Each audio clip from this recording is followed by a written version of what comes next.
Philippe Mutrici, Hervé Goulet-Kerr, Céline Antonin et Léonidas Kalogéropoulos pour creuser, analyser un peu le ventre de ce budget 2026. Alors c'est encore une fois un budget Frankenstein qui aura passé divers gouvernements, divers premiers ministres. C'est la copie de François Bayrou qui a servi de base à ce qu'a retouché Sébastien Lecornu, notamment en nettoyant des 2 jours, la suppression des 2 jours fériés qui était un irritant majeur. Mais en termes de mesures fiscales, est-ce qu'on en sait un peu plus? Allez, Philippe Mutrici, je commence avec vous sur ce que contient ce budget. Vous parliez tout à l'heure des auto-entrepreneurs et de la force entrepreneuriale de ce pays. Il se trouve par exemple qu'on risque d'abaisser les seuils d'exonération de TVA. Oui, alors les augmenter d'ailleurs. Je ne peux pas m'empêcher de répondre à votre question par une petite blague. Vous parlez d'un budget Frankenstein. Je pense que pour le moment, c'est le petit Frankenstein qu'on a sous les yeux. Parce qu'à partir du moment où le Premier ministre a dit « je n'utiliserai pas le 49.3 », oui, ça veut dire que toutes les mesures vont être soumises à des votes de circonstances, des alliances bizarres. La mutation ne fait que commencer. Voilà, donc. C'est ça. Y compris RN et LFI peuvent se mettre d'accord sur des mesures qui aujourd'hui ne sont pas dans le projet de loi et qui pourraient nous sembler, à nous économistes, un peu baroques. Et je suis prudent en utilisant ce mot. Alors après, sur la fiscalité des auto-entrepreneurs, justement, à l'inverse, moi je me demande s'il y a une majorité à l'Assemblée pour la voter, parce que finalement, les auto-entrepreneurs sont des gens qui sont extrêmement courageux. Il y a une image très positive dans la société française. Donc la probabilité que la mesure soit prise aurait été forte avec un 49.3, avec un gouvernement qui tient la ligne en disant on n'a pas le choix, il faut trouver des économies, il y a des problèmes d'inégalité en fait, de concurrence derrière. Oui. Qu'est-ce qui pousse pour l'alignement de la fiscalité? C'est l'abaissement du seuil, pardon. Il y a un secteur très particulier. Il y a un secteur très particulier parce que notamment, disons-le, c'est le bâtiment. Oui. C'est le bâtiment et parce que certains artisans du bâtiment constatent que la fiscalité n'est pas la même. Ils estiment que c'est de la concurrence déloyale. C'est de la concurrence déloyale, etc. Donc, le débat, il vient de là. Maintenant, c'est pas pour les recettes fiscales, en fait, parce que ça rapporte pas énormément. Mais après, sur d'autres mesures, moi, je dirais que j'aurais un seul message. Je vais dire, souhaitons fortement qu'il y ait un consensus pour préserver la fiscalité des entreprises. Il y a déjà des mesures qui vont augmenter la fiscalité des entreprises. Moi, je ne suis pas contre l'augmentation de la fiscalité des ménages. C'est un débat qu'on a déjà eu, Léonidas et moi. Je considère que les ménages ils bénéficient d'un système de protection sociale qui est, tout le monde le dit, le meilleur du monde. Donc, autant le payer. C'est comme pour une assurance. On a la meilleure assurance du monde, on paye la grosse cotisation. Pour le système de sécurité sociale, c'est pareil, sauf que c'est public. Donc, je ne suis pas contre des hausses de fiscalité ou des baisses d'avantages sur les ménages, mais sur l'entreprise, on n'en peut plus. La fiscalité nette, nette des aides, Oui. c'est 20% en France, c'est 11% en Allemagne, c'est 15% en moyenne dans l'Europe. C'est des calculs qui viennent de Rexecode, tout le monde peut vérifier. Alors, il y a deux questions que soulève là Philippe Mutrici. C'est le meilleur système de sécurité sociale du monde, il sera quand même en déficit de 23 milliards cette année, proche de 23 milliards. Donc, qu'est-ce qu'on fait? Et 2, sur les entreprises, on parle d'un coup de rabot sur les exonérations de charges. Est-ce qu'elles peuvent se le permettre? Alors d'abord, juste un point, il y a quand même le message de la CVAE, donc cet impôt de production qui va être baissé de très peu. Ça fait longtemps qu'on nous annonce qu'il va être baissé. Rappelez-nous, la baisse, c'est 1 milliard, je crois. C'est 1 milliard. Il y a encore plusieurs milliards, il y en a 3 si ma mémoire est bonne, donc on fait un tiers du chemin. Mais à chaque fois que l'on taxe quelque chose, on le dissuade. Donc taxer la production, c'est dissuader la production dans notre pays, alors qu'on en a besoin. Donc ce message, il est positif. Mais de la même manière, en contrepartie, quand on commence à mettre des charges nouvelles sur les auto-entrepreneurs, on les dissuade. Et le fait de commencer à rogner sur les exonérations de charges, c'est quelque part aller s'attaquer à ce qui permettait de stimuler l'emploi. Alors que, et là, c'est vrai qu'on partage totalement la même conviction avec Philippe Mutrici, il faut aller trouver des recettes ailleurs. Il y a un impôt dans notre pays qui est plus bas en France que dans les autres pays, ou en tout cas que la moyenne européenne, c'est notre TVA. Aller chercher des recettes nouvelles dans la TVA pour baisser les charges sur les charges sociales sur les salariés ou sur les charges patronales. Et donc, effectivement, avoir une TVA sociale, on a potentiellement 15 milliards à aller chercher. que ce débat ne soit pas ouvert aujourd'hui, alors que tous les entrepreneurs ont lancé des pistes sur ce sujet. Et pourquoi nous voulons lancer des pistes sur ce sujet? Parce que nous voyons bien le différentiel d'à peu près 55% entre ce que nous versons à nos salariés et ce qu'ils ont dans leur poche. Et vous voyez bien d'ailleurs, lorsque Donald Trump dit on va faire une taxe de 50%, on se dit mais ça va tout bloquer. 50% c'est rédhibitoire. C'est ce qui pèse comme charge sur ce que nous donnons à nos salariés. Donc c'est quand même quelque chose qui est fondamental. Et si on veut que le meilleur système social soit performant, encore faut-il que tout le monde soit dans le plein emploi. On est loin du plein emploi. Si on veut y arriver, il faut que le travail paye. Pour que le travail paye, il faut qu'il soit moins chargé. On a une hausse d'une petite quinzaine de milliards d'euros d'impôts qui est prévue dans le prochain budget. Alors on verra ce que ça donnera à la fin de l'examen parlementaire. Les impôts, ils augmentent depuis le dernier PLF, après 7 ans de stabilité fiscale. Est-ce que ces hausses d'impôts ciblent les bonnes personnes, Céline Antonin ? Bon, alors ça, c'est une grande question. C'est vrai que tout dépend de la conception qu'on a de la répartition, de l'équité fiscale. Bon, là, en l'occurrence... Si on pense création de valeur, c'est-à-dire ce qui abîmerait le moins la croissance économique. Ah ben, là encore, les économistes ne sont pas toujours d'accord sur ce qu'il faudrait faire. On l'a vu, par exemple, sur les débats concernant la taxe Zuckman. Oui. Donc, moi, je crois que dans ce budget, en fait, en termes, en tout cas, d'augmentation des recettes fiscales, en fait, c'est à peu près partagé, on va dire, entre ménages et entreprises, puisqu'il y a encore effectivement une demi-surtaxe sur les bénéfices des grandes entreprises. Ouais. Il y a également la question du gel de l'impôt, du barème de l'impôt sur le revenu et de la CSG, donc ça qui va peser sur les ménages cette fois-ci. Il y aura aussi ce genre de mesures qui vont s'additionner.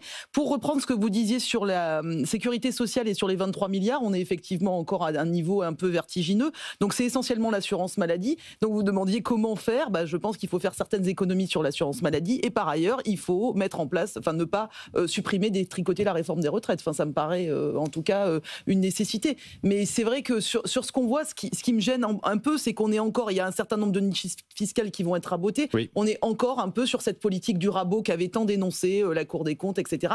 Et on ne fait pas les réformes. Alors sans doute qu'on n'est pas du tout dans la conjoncture politique favorable pour le faire, mais malheureusement du coup on est encore là, grappillé par-ci par-là, quelques milliards d'euros, mais voilà, et on a du mal à avoir un vrai cap, et ça je pense que c'est vraiment notre péché originel, et c'est ce qui fait qu'on a du mal à avancer. Et il va falloir trouver 100 milliards encore d'efforts supplémentaires pour arriver aux 3%. Hervé Goulet-Kerr, si on a un peu de ménage, un peu d'entreprise, ça veut dire que c'est un budget équilibré?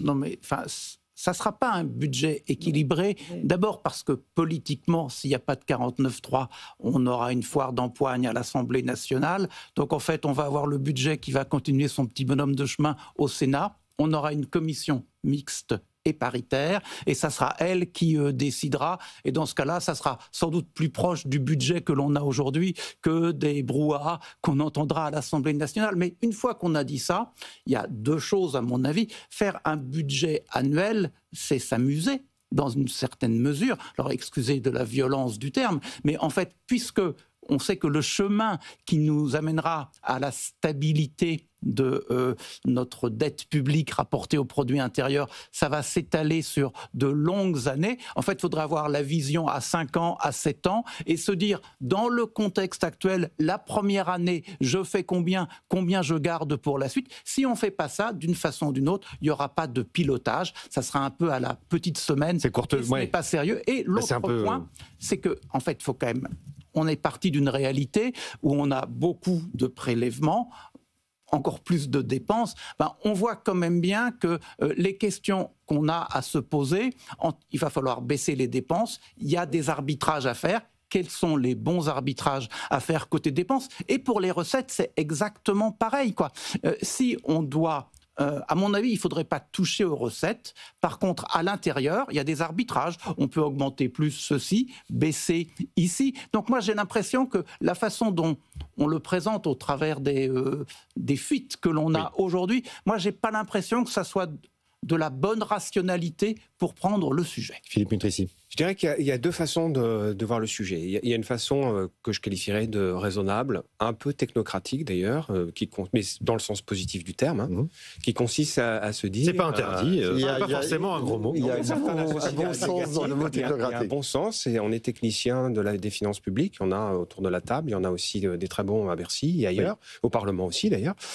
Et là, on fait un ajustement. Alors, Céline est un peu négative, c'est vrai que c'est des petits coups de rabot quand même. On va trouver 1 milliard par-ci, 3 milliards par là, on essaie d'équilibrer. On fait les fonds de tiroir quand même. On fait les fonds de tiroir, mais on ne remet pas en cause fondamentalement le système. Il y a une autre façon de voir qui est différente, alors qu'il n'a aucune chance d'être voté à l'Assemblée ni même au Sénat, qui serait une façon beaucoup plus, entre guillemets, là aussi, libérale, dans le sens positif du terme, c'est-à-dire sans tout de suite dire c'est de l'ultralibéralisme, mais qui consiste à se dire, mais finalement, est-ce qu'on a bien regardé l'efficacité de toute dépense par rapport à d'autres pays?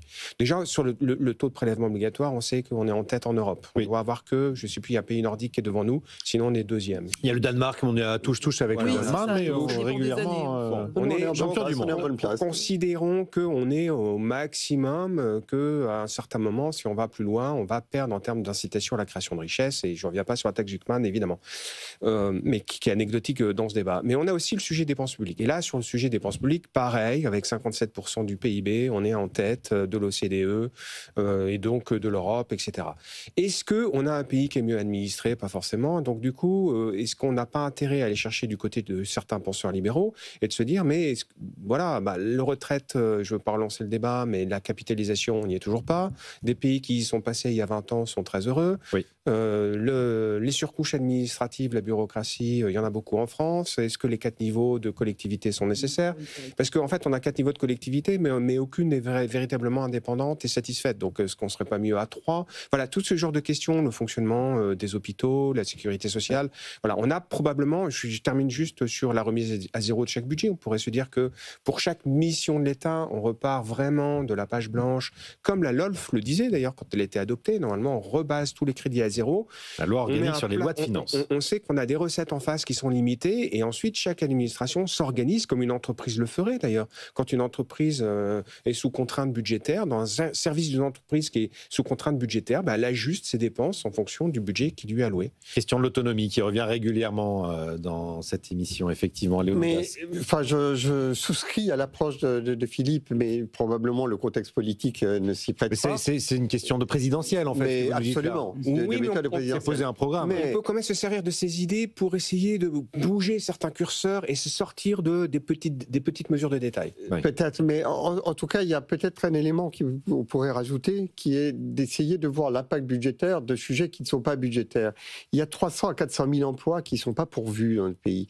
Ce qui est quand même une espèce de défi au bon sens. Si on avait un certain nombre de leviers, et notamment sur la capacité à rendre le travail attractif par rapport à tous les revenus de l'assistance, si le différentiel était suffisant, le fait de ramener 300 à 400 000 personnes dans l'emploi et de cesser de subvenir à leurs besoins par de l'aide sociale, c'est déjà une très très grande partie des 23 milliards que vous mettez en exergue. Avec le taux d'emploi de l'Allemagne, on n'aurait plus de problème de déficit en France. Donc, ce qu'on entend souvent. Oui, mais le fait est que la crise qui nous met les yeux, le regard porté exclusivement sur la crise budgétaire et l'équation budgétaire nous empêche de regarder le fait que la dynamique en elle-même et tout ce qui stimule la dynamique et la dynamique du travail, il faut absolument réhabiliter le travail parce que c'est le moteur de toute croissance.